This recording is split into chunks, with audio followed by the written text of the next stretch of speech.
Halo insan pariwisata dan marketeers, berjumpa lagi dalam 10 Minutes Industry Update bersama saya Afi Henry, Business Director dari Markplus Tourism. Pada edisi kali ini kita kembali akan menyampaikan 5 update berita yang terjadi dari sektor pariwisata dan ekonomi kreatif dalam sepekan terakhir yang telah dirangkum oleh tim kreatif Markplus Tourism dari berbagai sumber untuk Anda. Baiklah, segera kita bacakan update yang pertama berikut ini. Corner UMKM dan pariwisata di Kota Bitung. Berbagai terobosan dilakukan oleh pemerintah Kota Bitung dalam masa pandemi ini, salah satunya dengan mewujudkan hadirnya usaha mikro kecil menengah atau UMKM dan tourism corner, sehingga masyarakat Kota Bitung tidak lagi bingung jika ingin mencari oleh-oleh khas dari Bitung. Bertepatan dengan Hari UMKM Indonesia yang diperingati pada tanggal 12 Agustus 2021 yang lalu, dilakukan peresmian UMKM dan Tourism Center yang pertama di kota tersebut. Wali Kota Bitung, Maurits Mantiri, menyampaikan terima kasih kepada Marketing Association Chapter Bitung, para sponsor dan Dinas Koperasi UMKM serta Pariwisata atas sinerginya sehingga dapat mewujudkan berdirinya UMKM dan Tourism Corner untuk memasarkan produk-produk unggulan Kota Bitung. Diharapkan corner ini akan menjadi one-stop solution bagi masyarakat dan wisatawan yang datang ke Kota Bitung, karena di dalamnya terdapat banyak produk unggulan Kota Bitung yang dapat ditawarkan, yang tentunya sudah memiliki izin edar yang layak, dan informasi yang lengkap mengenai wisata di Kota Bitung. Baik, kita beralih ke update yang kedua. Desa wisata pulihkan ekonomi secara berdikari dan lestari. Pembangunan sektor pariwisata di pedesaan dinilai dapat mendorong pemulihan ekonomi yang terdampak pandemi COVID-19.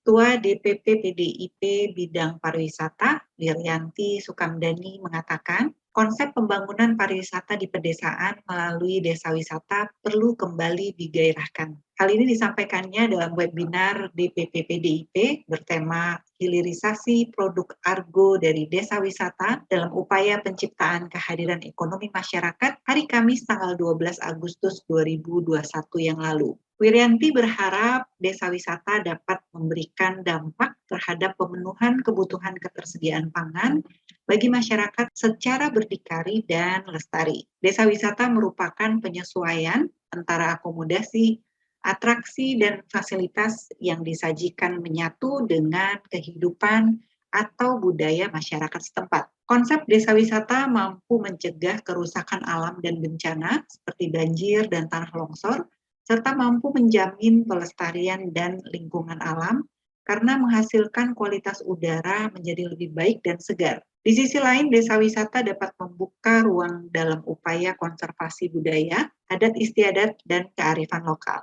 Kemudian, dari aspek ekonomi, desa wisata akan mendorong ekonomi kreatif para pelaku UMKM serta membuka peluang investasi. Update yang berikut mengenai wisata tematik menikmati kopi khas Indonesia. Wisata tematik menjadi tren terbaru yang diusung untuk mengenalkan dan mengembangkan produk wisata di daerah. Indonesia pun akan segera menerapkan kegiatan wisata berbasis budaya yang merangkai beberapa daya tarik budaya dan destinasi wisata dalam pola perjalanan tersebut. Terkait hal ini, Menteri Pariwisata dan Ekonomi Kreatif atau Kepala Badan Pariwisata dan Ekonomi Kreatif Sandiaga Uno mengatakan wisata tematik merupakan salah satu cara pengemasan produk pariwisata yang erat dengan unsur budaya dan alam. Sandiaga berharap wisata tematik kopi menjadi trademark wisata nasional. Dengan begitu, wisatawan tidak hanya menikmati kopi dari tempat asalnya saja, melainkan juga sambil menikmati suasana pegunungan, coffee plantation, aktivitas panen, bean roasting, hingga mempelajari sejarah dan budaya daerah tersebut. Saat ini Indonesia memiliki sejumlah daerah yang telah menerapkan dan mengembangkan wisata tematik kopi. Yang pertama, Desa Wisata Catur Bali. Desa Wisata Catur merupakan salah satu daerah yang mengembangkan wisata tematik kopi yang berlokasi di Kintamani, Bangli. Sebagai salah satu sentra perkebunan kopi Arabica, Tidak heran jika kopi di sini menjadi salah satu produk unggulan dari Desa Wisata Catur. Yang kedua, Desa Pulina Bali atau Bali Pulina. Desa wisata yang menawarkan wisata tematik kopi ini menyajikan kopi luwak dengan kualitas premium yang dapat dinikmati para wisatawan. Yang ketiga, Mesa Stila Magelang, Jawa Tengah. Daerah yang sebelumnya dikenal dengan sebutan Losari Coffee Plantation ini disebut memiliki 90% lahan kopi yang dipenuhi oleh biji kopi Robusta. Selain melihat kebun kopi, wisatawan di sini dapat diajak untuk mengetahui proses pengolahan kopi hingga menjadi minuman yang siap dikonsumsi. Yang keempat, Dusun Kopi Sirap di Jawa Tengah. Tidak hanya sekedar minum kopi, Desa Dusun Kopi pun menyajikan pemandangan yang langsung menghadap ke Gunung Kelir dengan udara sejuk khas perkebunan kopi. Wisatawan dapat mengikuti wisata edukasi kopi dengan melihat langsung proses pengolahan biji kopi sejak dipetik hingga siap diminum. Nah, yang terakhir, kebun kopi Malabar di Jawa Barat. Kopi Arabica Malabar Jawa Preanger diproses dengan sangat spesial.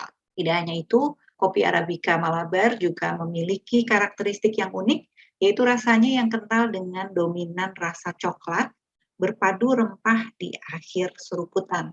Di update selanjutnya ada zona hijau di Nusa Tenggara Barat. Adaptasi secara besar-besaran dilakukan di sektor pariwisata selama pandemi ini. Pendekatan untuk selaras dengan upaya penanganan COVID-19 pun dilakukan, termasuk oleh pemerintah Provinsi Nusa Tenggara Barat. Dikutip dari Antara, Pemprov NTB tengah mematangkan persiapan 5 destinasi yang akan masuk dalam zona wisata hijau. Kelimanya adalah Gili Indah yang terdiri dari Gili Trawangan, Gili Meno dan Air, kemudian ada Sembalun di Kabupaten Lombok Timur, Mandalika di Kabupaten Lombok Tengah, Pulau Moyo di Sumbawa, serta Tambora di Kabupaten Dompu dan Bima. Kepala Dinas Pariwisata NTB Yusron Hadi menjelaskan untuk masuk dalam zona wisata hijau, tempat itu harus memenuhi sejumlah kriteria, termasuk dalam indikatornya adalah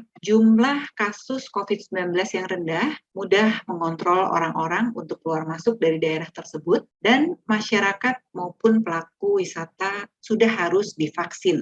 Pemerintah berencana membuka tempat pemeriksaan imigrasi atau TPI di destinasi wisata Pulau Nirup, Kota Batam, Kepulauan Riau. Pemeriksaan imigrasi di tempat ini lebih strategis karena dekat dengan Singapura. Terdapat beberapa TPI di Batam, baik di pelabuhan maupun di bandara. TPI di pelabuhan diantaranya di Batam Center, Batu Ampar, Citra Tritunas, Kabil, Nongsa Terminal Bahari, dan di Sekupang. Sementara TPI di Pelabuhan Udara ada di Bandara Hang Nadiem. Wisatawan dari Singapura yang hendak ke Pulau Nirup umumnya naik kapal cepat atau yah.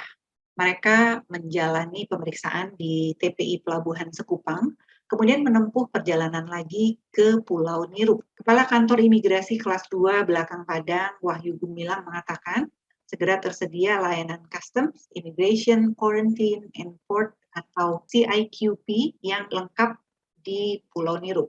Dia berharap fasilitas pemeriksaan imigrasi untuk wisatawan mancanegara di Pulau Nirup mampu memberikan efek domino terhadap pariwisata dan ekonomi masyarakat sekitar. Nah, insan pariwisata dan marketeers, demikian tadi telah disampaikan 5 update dari sektor pariwisata dan ekonomi kreatif. Semoga semua informasi tadi dapat menambah wawasan dan pengetahuan kita bersama. Kembali kita ingatkan untuk Anda yang belum mengikuti program-program kami dan ingin mendapatkan update yang lain, klik tombol subscribe di kanal YouTube Marketeers TV.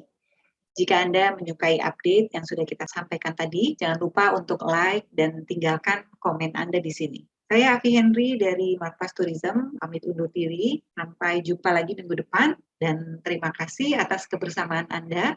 Selamat kembali menjalankan aktivitas dengan selalu menjalankan protokol kesehatan. Stay safe and healthy dan salam pariwisata.